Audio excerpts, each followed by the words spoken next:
everyone, and welcome to another class. Hope we're enjoying our week so far. How has our week been?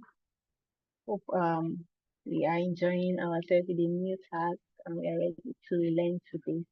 So before we get started, I would really like us to share our favorite emoji in the chat to just express how our readiness for today's class and also how our week have been so far.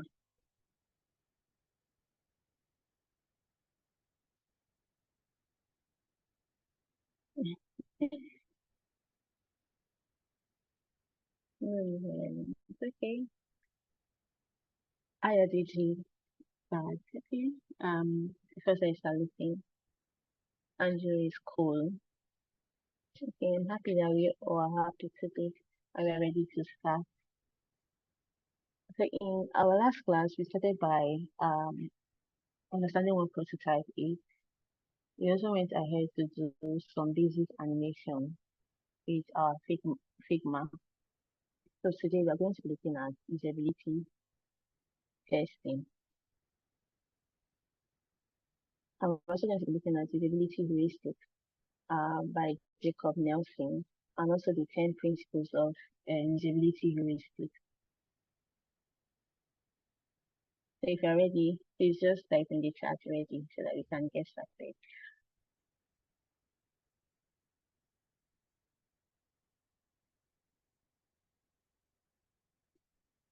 So we're ready, Gloria. I'm happy that you're ready and everybody's ready.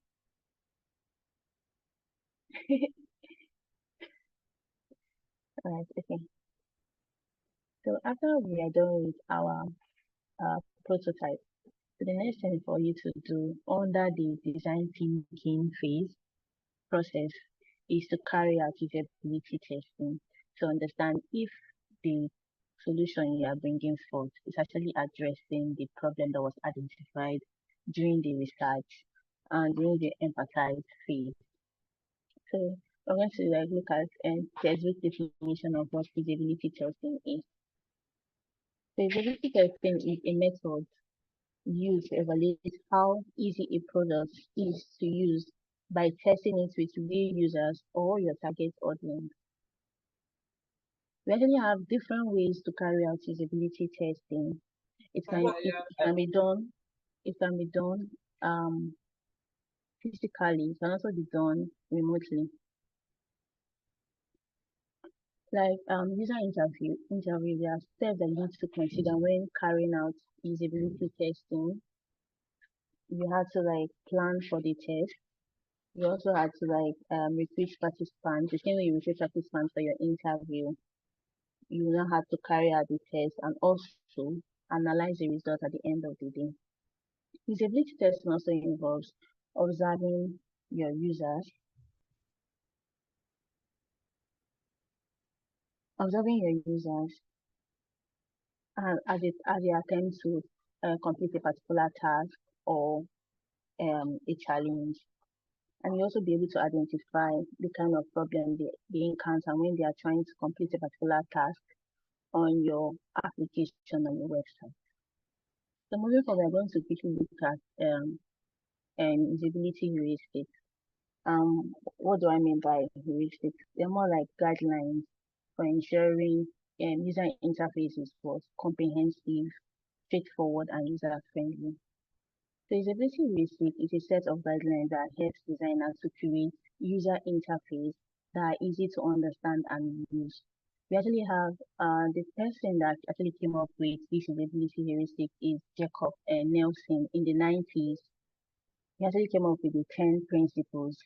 Some people actually call it the 10 values of usability heuristics.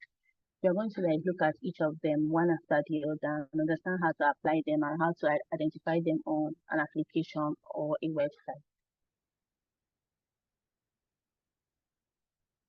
Okay.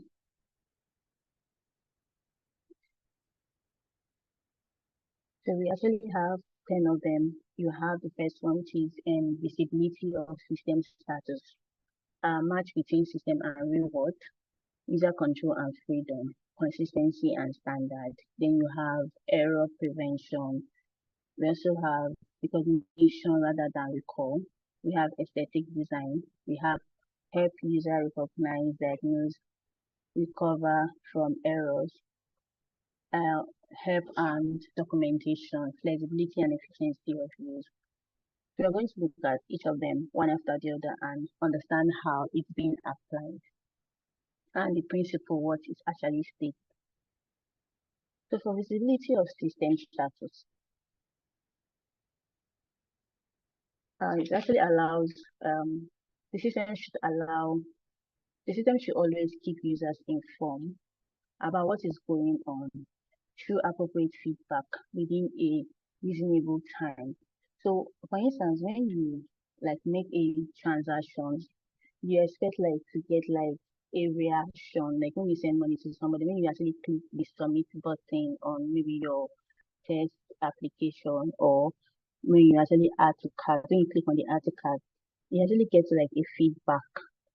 So this principle actually tell you that you always keep your users informed so that they will not lose hope when they're trying to like complete a particular task. You also have like when you send money to somebody, you actually get like a success model that actually say that your payment was successful or your payment was not unsuccessful, maybe due to insufficient balance. So this is a good example to actually keep your users in check by the use of the visibility of the system status. So when you're uploading a product or a file, you actually get like a feedback. They actually say, okay, you have 30% uploading. Actually help you like as a user can actually use your head and calculate, okay, since we are like 35%, we have like 2% to go. Actually help you to like stay on the app or your website. Because if you don't really get a feedback, you'll be able to like you get frustrated and you leave the app. You don't know if your the task was completed because you didn't really get a feedback. So this first principle of okay, the first principle, which is actually the feasibility of system status, actually help you like as you're designing, as you're like coming up with products, you should always keep feedback for every action or task that your users perform on your application or website. So we have the second one, which is match between system and real world. So this one actually says that the system should speak the user's language with words phrases, and concepts familiar to the user rather than system-oriented terms. So as you're designing, you don't need to use technical terms, technical examples to like communicate with your users. You can actually use things that they're familiar with when you want to like communicate with them with your content, right? You can actually, for example, we have the money icon. So for instance, you know, when somebody is actually stealing money, we like actually okay, this is money. When you want to like when you maybe are designing a fintech application, you can also use like money, something that actually look like money to present uh the term money on your application in your application so that the users be able to like they don't need to like be confused because they're already familiar with what money looks like outside. So coming on a platform and I see a money icon, they should be able to like identify, okay, this is the money icon. Sorry. Then we have a good example as the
Okay.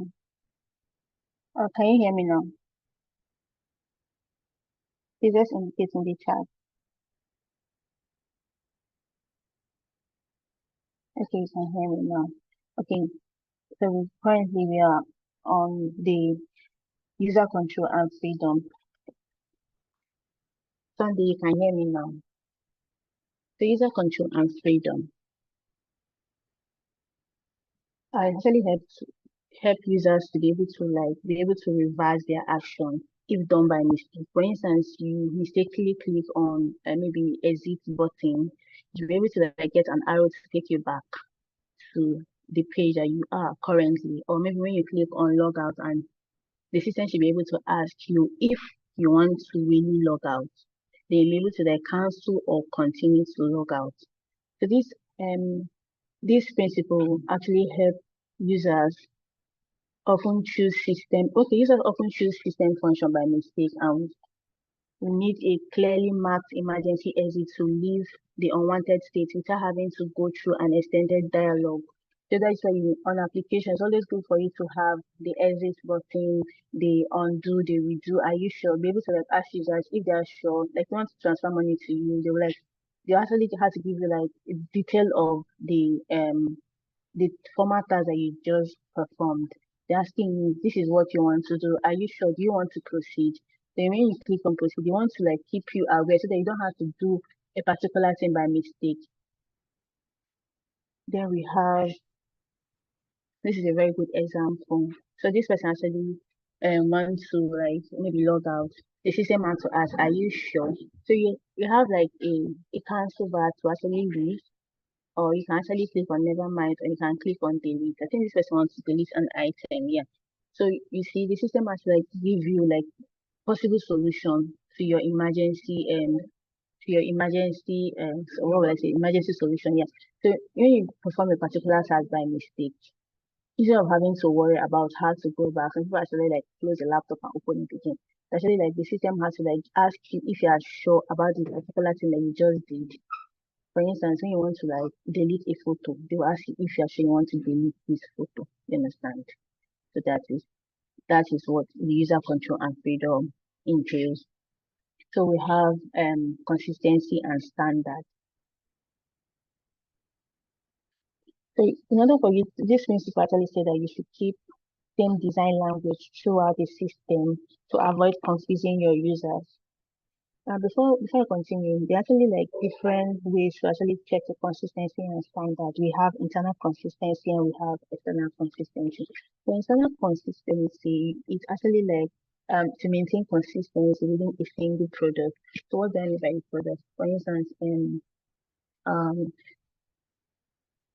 I mean, okay, so you have Google products. Whenever you see a Google product, even if it's the slide, the the Office and all that, sorry, Microsoft Office and all that, be able to understand that okay, this is from one company. They maintain an internal consistency that they maintain a particular color across, even if they are displayed with different logos, but you know that when you see Google, any product that's related to Google have the same color across. They have external consistency.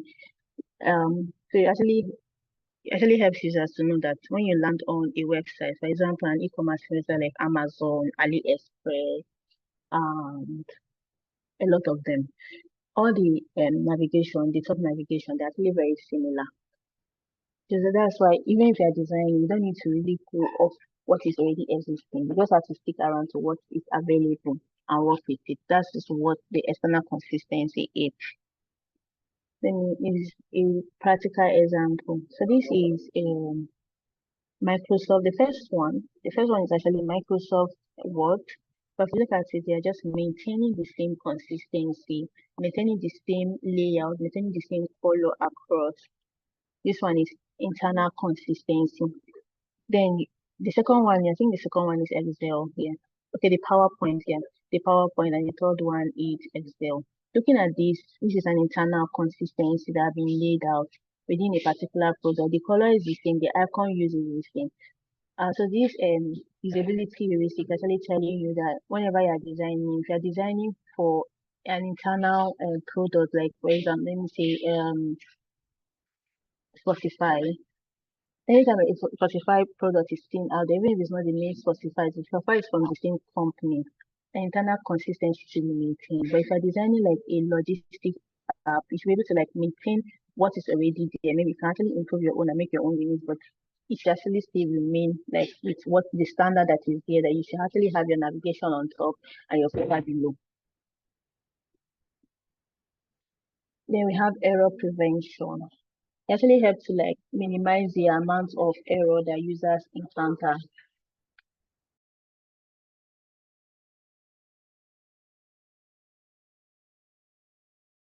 So this error prevention actually helps to minimize the likelihood of making mistake over again on application or a website. That is why if you want to fill a form that's actually requesting for your password, they actually tell you, okay, they want 8 letters, um they want a certain characters in order for you to get a strong password and all that. It's more like giving your users prompts before they even like perform a particular action. Like, okay, I would like you to download this QR code so that users don't have to like think about it. More like predicting for users, removing the kind of mistake they are prompt to making. Then we have this is a good example of error prevention. So the moment you click on an input field, you should be able to see, okay, 8 or more characters, upper or lower case, at least, depending on what the application wants you to impute. By doing so, you'll be able to have strong character instead of like trying it multiple times. But with these prompts that you have here, you'll be able to like not make mistake, avoid the mistake that you will make on a normal day if you're actually trying it by yourself. So I think we're going to stop here for the 10 principles, usability in sorry, the 10 usability heuristic principles by Jacob Nielsen. So we're going to read up on the other one. So for today's class, we're going to look at how to carry out usability testing with Maze and also how to recruit our participants for our usability testing. So in order for you to so like I said earlier, usability testing actually helps to actually is a method actually helps to evaluate how every product is used by testing the real users or target audience. So in order for you to identify that the problem that the problem that you identify during the research stage, that this solution that you are bringing forth is actually like addressing the problem that was identified earlier. So you have to like you can actually decide to do it physically where you have to like moderate and watch the people that are navigating with the people that are actually using the application and take note of their action and the kind of challenges that they encounter. Or you can actually decide to do remotely with a software, maybe website like Maze. You can actually give them tasks to perform on a particular app and get their feedback. So you can be able to improve on the application or website. So you have to plan if you want to do your test, your usability testing physically or remotely. You also have to plan when you want to carry it out, the kind of people that you want to be able to like use the application before it's being launched. Then you have to like recruit participants. Are you going to focus on the people that you interviewed? Or are you going to focus on a different set of people? So if it's an app that is already existing, it's not really hard to like recruit your participants because you actually have for every application, there's a way they get your data. There's several ways that they can actually get your data. You can actually like subscribe and you get like newsletter every month, or they just based on the details that you have input when you're logging in or you want to register, they can actually get your email there and they can actually like message you for your feedback, or maybe when you perform a particular task, maybe say you you just finished booking a boat and you want to make payments and you have done the payment, they have to ask you how was your ride, be able to give your feedback. So with that, they're also carrying out the usability testing on an already existing app. So for an already existing app, it's not difficult to carry out. But for a new application, you need to like focus more on the users that you interviewed or the users that are more interested in the solution that you're bringing forth, and give them this solution and give them the prototype for them to like perform a particular task. Maybe I want the user to be able to maybe add to cart, I want the user to be able to like log out, I want the users to be able to make payments with their bank or transfer to so person, depending on the kind of products that you're building. Then you have to now carry out the test. If it's physical, you have to be there and be observant and pay attention and also help them to answer their questions. When most people that are trying to do their task and they get stuck on the way. At the end of the test, you'll be able to like analyze and present your data, maybe to your if it's a company-based project, to your stakeholders. If it's a personal project, you have to like accept feedback and know what to do about the feedback they have given you during the usability testing phase. Before I continue, is anybody, are we following? Please, I would like to get a reaction in the chat. We are following.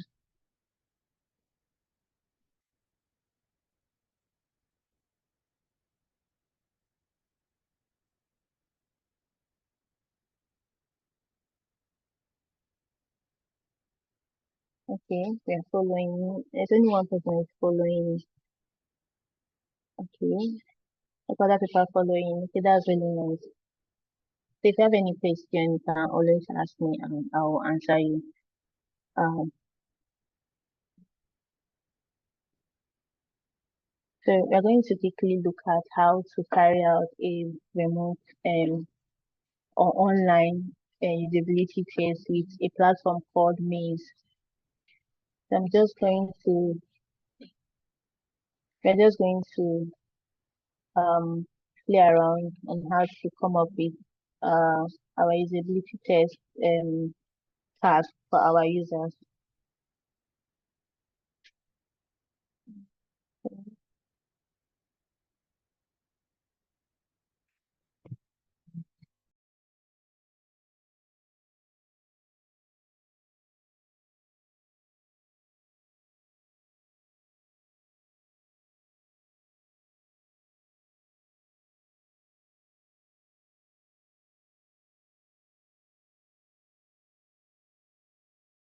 Please just confirm that we can see my Figma.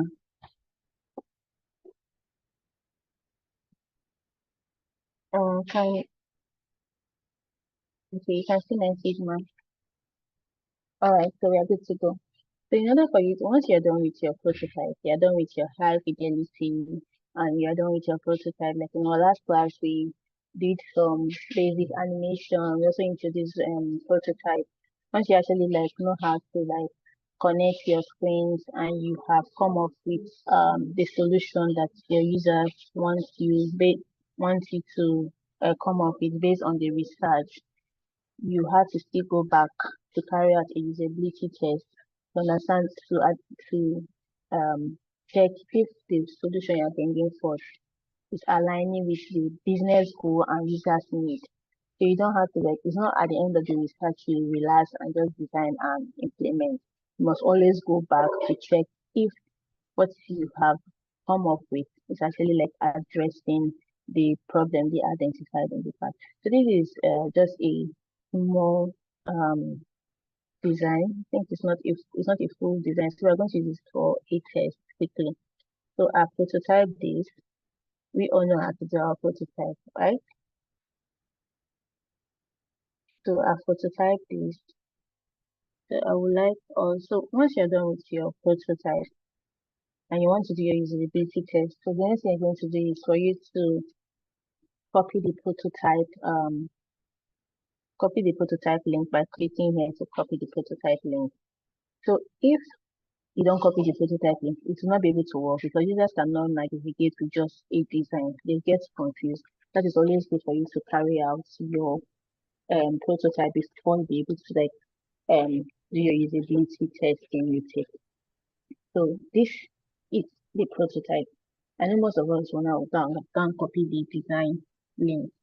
So you have to click on the prototype. I'm going to go ahead and play the prototype.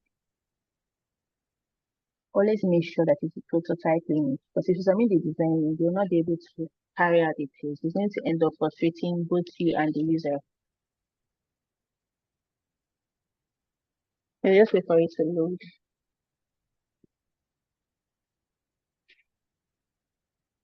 Okay, this is actually taking time. Alright,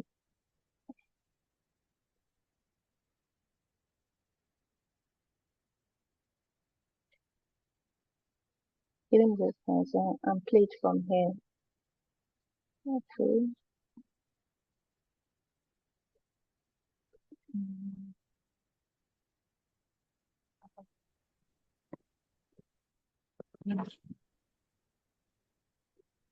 okay, let's go to this screen. So this is the prototype. So this is your design. So in order for you to get the prototype, you have to click on this play present icon here, or you can use your flow to present. Like in our last class, I showed us how to create different starting points for our prototype. So the prototype is open now. So I'm going to go ahead and copy the share prototype link. So I'm going to come here and copy the link. Please don't copy your design link when you're asked to do your usability testing. So you always make sure you are working with the prototype link. Now that I've copied it, so we're going to go to um maze, maze UI. Um, let me be sure. So this is okay, maze.co.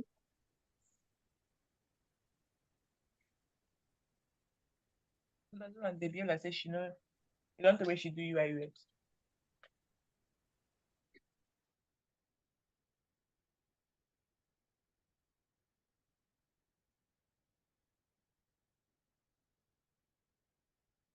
Okay, so I'm going to go ahead and log in now.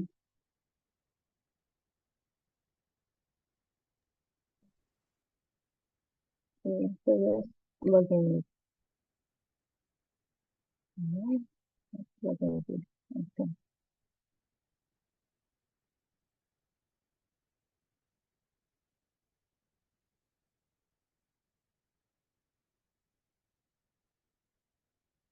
Okay, so I just quickly log in. Where is my code? Um, okay. Oh, that's where you can see. Yeah, usability testing and prototyping. Alright, so the one to invite team member name don't alright wanna yeah. So we're going to go ahead and click on project and we'll click on new start new project. Okay, class test. Okay,